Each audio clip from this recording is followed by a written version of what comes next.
exciting as you might have liked for it to be, but I mean, a win is a win at the end of the day, I guess. So just tell us about the emotions right now that you've had a chance to let it sit a little bit. Well, I always want to do more, and I always want it to be more exciting, and I want to knock out, and I want, to show performance and all that. So obviously, I always look back and wish I could have done this or that.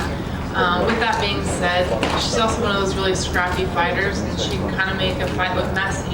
She can, get into she'll bang with you, she'll be in the clinch with you, she'll go for takedowns. She has her wrestling background. She has, it's not like all of her wins are like by the same thing. She's kind of all over the place. She's kind of a threat everywhere. So one of the positive things is that we were able to take, her game away and not let her really get off on that. But yes, I wanted to do more. If I can be controlling the clinch, I better be being, kind of more damaging with it. So we'll just have to keep going to the drawing board. Yes, it feels good to win, but I always want more. I mean, the first fight was kind of a weird one too. I mean, is it like, can you just write this off as, hey, sometimes styles are just going to make for weird fights, or do you or will you be more critical of yourself in that? I just feel like I could have done a lot from every situation in this fight. I've learned a lot since our first fight. Our first fight was kind of, a little bit more of just like back and forth, and this fight, I was able to kind of just control the pace of the fight, but I should have done it in any way I wanted to. I felt comfortable enough to do it anywhere, and I should have done better at that. I think at the time of your fight, the beverages were probably flowing pretty well in the crowd, and I think they were ready to see Conor McGregor fight for sure. But there were some boos going on. I mean, can you hear that? Does it affect you, like, as you're fighting? I mean, you've had so many great highlights as well, but when you hear that, do you think about it? I've heard boos. I didn't hear much, and I did hear a couple, but it doesn't. Usually the people booing are the ones that actually do this for a job, so it really doesn't bother me. I don't understand everything that everybody does in their job, so I'm not going to criticize it. And it really doesn't bother me. It really doesn't. They don't have to boo me. Trust me, at the end of the day, I know that I want to go back and be like, you know what? I could have done this better. I could have done that better. I could have done more. I already know what I want to do, and I don't do this job for anybody. I do it for myself, and I try to make the people around me proud of me, and I want to do things like that. I want to make them proud, and I love that I have fans, and I always want to give them the best show I can. But sometimes I fall short of that, and it just keeps me driven to want to move forward and keep getting better. Last thing for me, you said, listen, you want to get back to the title shot. Do you see a path there? I mean, have you mapped out how the division lies, and can you get it done this year? Are there certain names to get you there? Do you have a journey in mind of how you can get there? When I say I want a title shot, as whatever path it is to get there, that's the goal. When I first started MMA, everybody said, what are you doing? And it's like, well, I want to be a champion in both boxing and MMA, and I want to do it. And a lot of people are like, why are you starting a whole new career at 29? You're almost 30, and you think you can go and make this whole new career? Well, I'm still 38 now, and I'm still ready to go. And I know that I'm stronger than the girls in my weight class. And I know that I'm in shape, and I know I'm healthy, and I know that I can do more. What I needed to do is let more of my punches and kicks go tonight. With that being said, though, I'm walking away with not taking any damage and still being able to control a fight. So there's some things you can take away that's positive, and some things that I can take away and criticize myself on, and I do both. I like constructive criticism. I like to do better and take what things worked and try and do more to capitalize next time. Well, just kind of going off that, as we spoke about on Tuesday, this was your first MMA rematch, and you said you were kind of looking forward to it, even though you kind of earlier in your career hated the idea of rematches. Of course, if you do fight for the belt again, it's likely Amanda Nunes will be the champion, and that will be another rematch. What can you take away from lessons learned tonight doing this that you could apply to another fight with Amanda, and why would things be different the next time around? I think that there's a few things I can take away in the fact that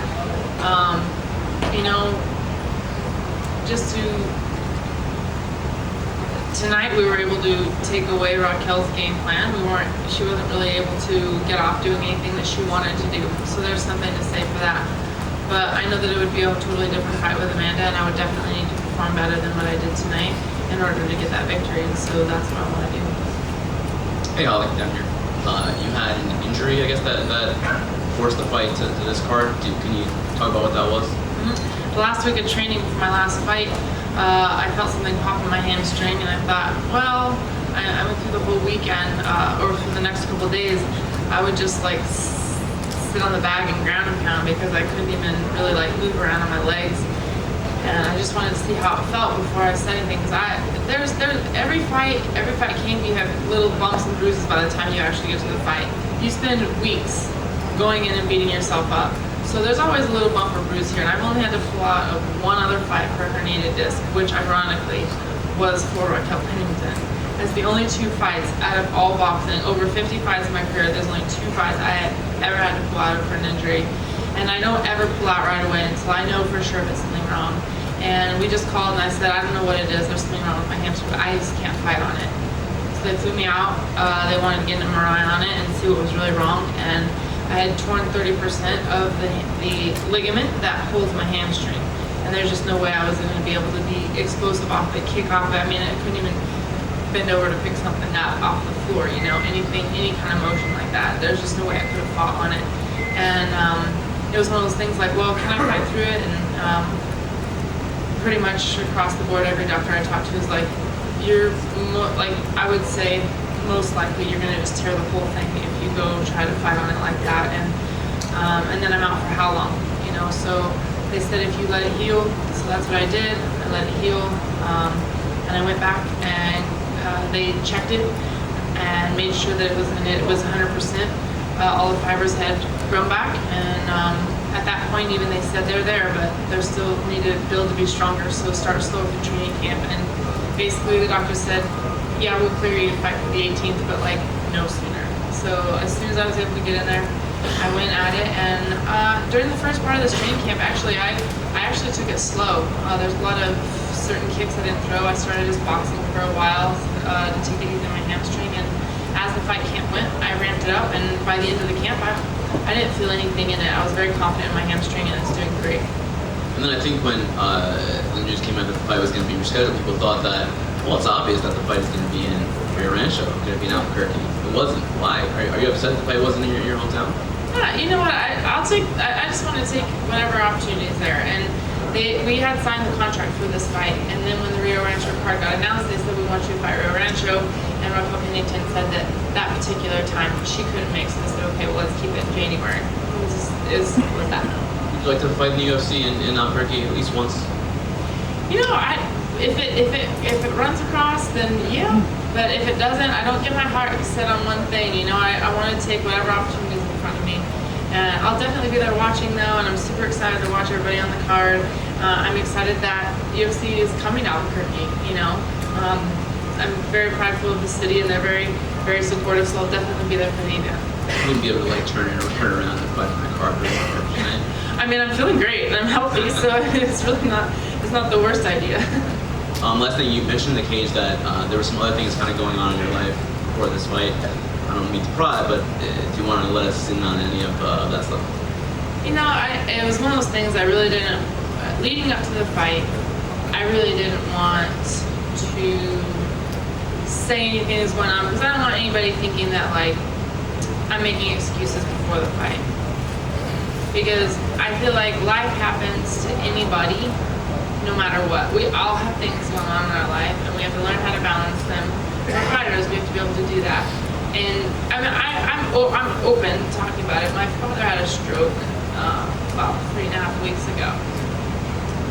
He's doing great. It's not what we're pumped about, but it's definitely been a balance. Holly, question for you over here to your left. Right up here. There you go.